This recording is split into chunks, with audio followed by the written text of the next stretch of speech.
And Malacañang says the government is prepared to defend the Philippines-U.S. Enhanced Defense Cooperation Agreement against those questioning its legality.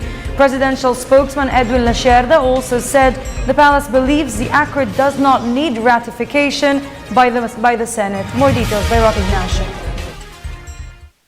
Malacañang is ready to defend the constitutionality of the Enhanced Defense Cooperation Agreement or EDCA between the Philippines and the U.S.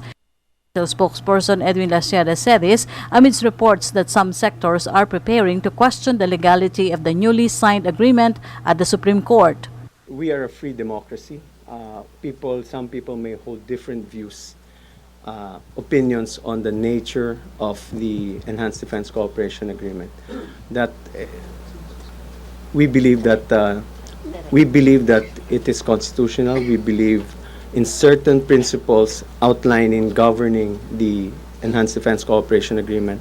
And if there are some people who would choose to avail of judicial processes to question the constitutionality, the government is prepared to defend the EDCA.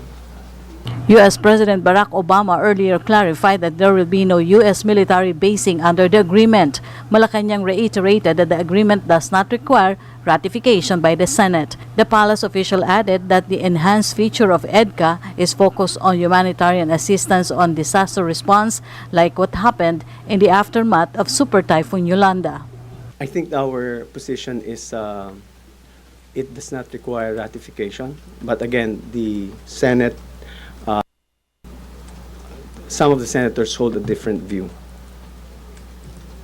And what will you do if, well, first of all, do you think there are enough number of senators who disagree on the need for ratification? Well, there are some senators who support us. They have made their statements very public. There's also Senator Miriam Defensor Santiago who holds that this requires Senate ratification.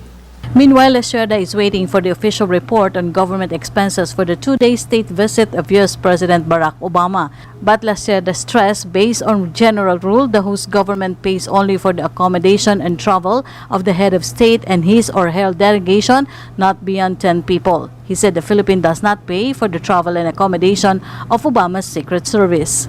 This is a visit, a state visit, and ordinarily, just to inform you, the state visit, the host government pays only for the accommodation and, as a general rule, accommodation and travel or the vehicles of not the entire swath that came with President Obama, but only 1 plus 10.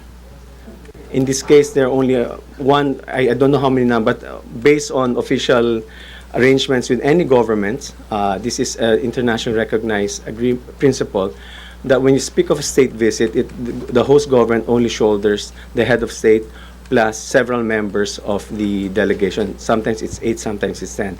So in this case, so we only pay for their accommodation. Now, with respect to, in fact, if you look at, you were very well aware that the President of the United States brought their own vehicles. So we were able to dispense insofar as the cost of, for instance, the usage of the Beast and also the Marine One that were brought over by the United States government. For the People's Television, Ignacio.